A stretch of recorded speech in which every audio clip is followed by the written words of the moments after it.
نحمده ونصلي على رسوله الكريم اما بعد فاعوذ باللہ من الشیطان الرجیم بسم اللہ الرحمن الرحیم۔ آج ہم اسلامی اخلاق و آداب کا پہلا درس شروع کرنے جا رہے ہیں۔ اس کتاب میں ان چیزوں کا بیان ہے جو شرعاً ممنوع یا مباح ہیں۔ اصلاحی شرع میں مباح اس کو کہتے ہیں جس کے کرنے اور چھوڑنے دونوں کی اجازت ہو، نہ اس میں ثواب ہے نہ اس میں عذاب۔ اس کتاب کے مسائل چند ابواب پر منقسم ہیں۔ سب سے پہلے کھانے پینے سے جن مسائل کا تعلق ہے وہ بیان کیے جاتے ہیں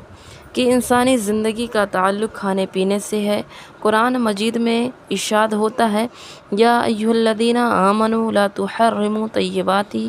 ما احل اللہ لکم ولا تعتدوا ان اللہ لا يحب المعتدین وکلوا مما رزقکم اللہ حلالا طیبا واتقوا اللہ الذی انتم بہ مؤمنون۔ اے ایمان والو، اللہ نے جو تمہارے لیے حلال کیا ہے اسے حرام نہ کرو اور حد سے نہ گزرو، بے شک اللہ حد سے گزرنے والوں کو دوست نہیں رکھتا۔ اور اللہ نے جو تمہیں حلال پاکیزہ رزق دیا ہے اس میں سے کھاؤ اور اللہ سے ڈرو جس پر تم ایمان لائے۔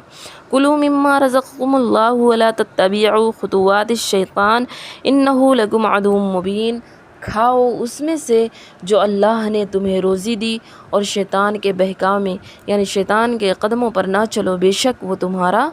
کھلا دشمن ہے۔ یا بنی آدم خذوا زینتکم عند کل مسجد وکلوا واشربوا ولا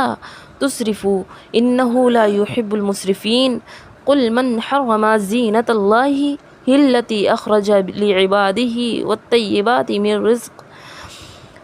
قل ہی للذین آمنوا فی الحیاۃ الدنیا خالصۃ یوم القیامہ کذالک نفصل الآیات لقوم یعلمون۔ قل انما حرم ربی الفواحش ما ظہر منہا وما بطن والاثم والبغی بغیر الحق وان تشرکوا باللہ ما لم ينزل به سلطانا وان تقولوا علی اللہ ما لا تعلمون۔ اے بنی آدم، اپنی زینت لو، یعنی جب تمہاری نماز کا وقت ہو تو اچھے سے پاکیزگی اختیار کرو، وضو وغیرہ کر کے خوشبو وغیرہ لگا کر مسجد میں جاؤ اور کھاؤ اور پیو اور اسراف یعنی زیادتی نہ کرو، بے شک زیادتی یعنی اسراف کرنے والوں کو اللہ دوست نہیں رکھتا۔ اے محبوب، تم فرما دو کس نے حرام کی اللہ کی زینت جو اس نے اپنے بندوں کے لیے نکالی اور ستھرا رزق، تم فرما دو کہ وہ ایمان والوں کے لیے ہے، دنیا کی زندگی میں اور قیامت کے دن تو خاص انہی کے لیے ہے۔ اسی طرح ہم تفصیل کے ساتھ اپنی آیتوں کو بیان کرتے ہیں علم والوں کے لیے۔ تم فرما دو کہ میرے رب نے تو بے حیائیاں حرام فرمائی ہیں جو ان میں ظاہر ہیں اور جو چھپی ہیں، اور گناہ، ناحق زیادتی، اور یہ کہ اللہ کا شریک کرو جس کی اس نے کوئی دلیل نہیں اتاری، یعنی خدا کے بعد اور خدا کو ماننا، جس سے بعض لوگ بت وغیرہ کو پوجتے ہیں، کئی خدا کو مانتے ہیں۔ اور یہ کہ اللہ پر وہ بات کہو جس کا تمہیں علم نہیں۔ نہ اندھے پر تنگی ہے اور نہ لنگڑے پر مضائقہ اور نہ بیمار پر حرج اور نہ تم میں کسی پر کہ کھاؤ اپنے اولاد کے گھر یا اپنے باپ کے گھر یا اپنی ماں کے گھر، اپنے بھائیوں کے یہاں یا اپنی بہنوں کے یہاں یا اپنے چچاؤں کے یہاں یا اپنی پھوپھیوں کے گھر یا اپنی خالاؤں کے گھر یا جہاں کی کنجیاں تمہارے قبضے میں ہیں یا اپنے دوست کے یہاں، تم پر اس میں کوئی گناہ نہیں کہ مجتمع ہو کر کھاؤ یا الگ الگ۔ پہلے کھانے پینے کے چند حدیثیں بیان کی جاتی ہیں کھانے پینے کے متعلق۔ حدیث نمبر 1 ہے صحیح مسلم شریف میں حذیفہ رضی اللہ تعالیٰ عنہ سے مروی کہ رسول اللہ صلی اللہ علیہ وسلم نے فرمایا کہ جس کھانے پر بسم اللہ نہ پڑھی جائے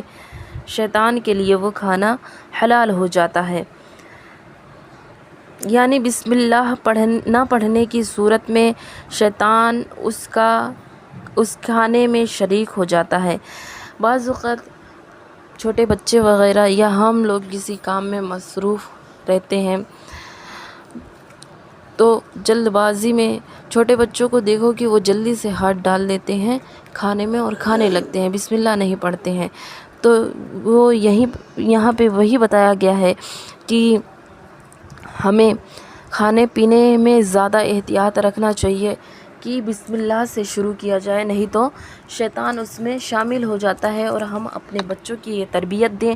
کہ وہ بسم اللہ شریف پڑھ کر ہی کوئی کھانے پینے کی چیز کھائیں۔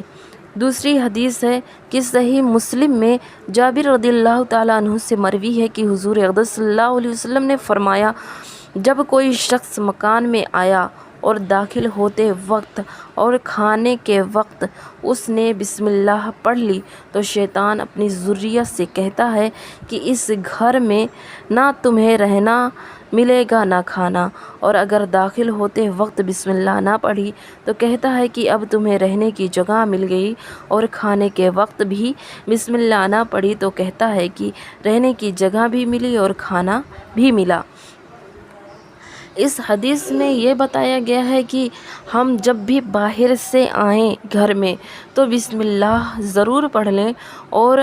کھانے پینے کے وقت بھی بسم اللہ پڑھیں، کیونکہ جب ہم بسم اللہ پڑھ کر اپنے گھر میں داخل نہیں ہوتے ہیں تو شیطان اس گھر میں ہمارے ساتھ داخل ہو جاتا ہے اور کہتا ہے کہ یہاں پر مجھے رہنے کی جگہ مل گئی ہے، اور جب ہم کھانا کھاتے وقت بھی بسم اللہ نہیں پڑھتے تو وہ کہتا ہے کہ رہنے کی جگہ بھی ملی اور کھانا بھی مل گیا ہے۔ تو ہمیں یہ چاہیے کہ ہمارا یہ معمول ہو، ہم اپنے بچوں کو یہ سکھا دیں کہ کھاتے وقت بھی بسم اللہ پڑھیں، اور گھر میں جب داخل ہوں تو بسم اللہ پڑھ کر ہی داخل ہوں۔ تیسری حدیث یہ ہے کہ صحیح بخاری و صحیح مسلم میں عمر بن ابی سلمہ رضی اللہ تعالی عنہما سے مروی ہے، کہتے ہیں کہ میں بچہ تھا اور رسول اللہ صلی اللہ علیہ وسلم کی پرورش میں تھا، یعنی یہ حضور کی ربیب اور ام المومنین ام سلمہ رضی اللہ تعالی عنہ کے فرزند ہیں۔ یہ کھاتے وقت برتن میں ہر طرف ہاتھ ڈال دیتے تھے۔ بعض اوقات ہم چھوٹے بچے جیسے مائیں وغیرہ اپنے بچوں کو لے کر جب کھاتی ہیں تو وہ جلدی سے جھپٹ لیتے ہیں، کھانے میں ہاتھ ڈال دیتے ہیں، تو وہی یہاں پر بتایا گیا ہے کہ یہ جو تھے حضرت ام سلمہ کے فرزند جو تھے حضرت عمر بن ابی سلمہ رضی اللہ تعالیٰ عنہما، یہ کھاتے وقت برتن میں ہر طرف ہاتھ ڈال دیتے تھے، اس سے برکت ختم ہو جاتی ہے۔ تو حضور صلی اللہ علیہ وسلم نے ارشاد فرمایا، بسم اللہ پڑھو اور اپنے داہنے ہاتھ سے کھاؤ اور برتن کی اسی جانب سے کھاؤ جو تمہارے قریب ہو، یعنی برتن کے اسی جانب سے کھانا جو ہمارے قریب ہو، جو ہمارے سامنے ہو، یہ بھی سنت ہے، اور ہر طرف ہاتھ ڈال دینا، ہر طرف سے کھانا، اس میں برکت ختم ہو جاتی ہے، اور جب ہم ایک ہی سائیڈ سے کھاتے ہیں اس میں زیادہ برکت ہوتی ہے۔ وہی حضور صلی اللہ علیہ وسلم نے ارشاد فرمایا ہے کہ کھاتے وقت اپنے داہنے ہاتھ سے کھاؤ اور برتن کی اسی سائیڈ سے کھاؤ جو جانب آپ کی طرف ہو۔ ہمیں اس حدیث سے یہی معلوم چلا کہ ہمیں بسم اللہ پڑھ کر اور داہنے ہاتھ سے اور برتن کی اسی سائیڈ سے کھانا چاہیے جو ہمارے قریب ہو۔ باقی کی احادیث کل کے سبق میں پڑھائی جائے گی۔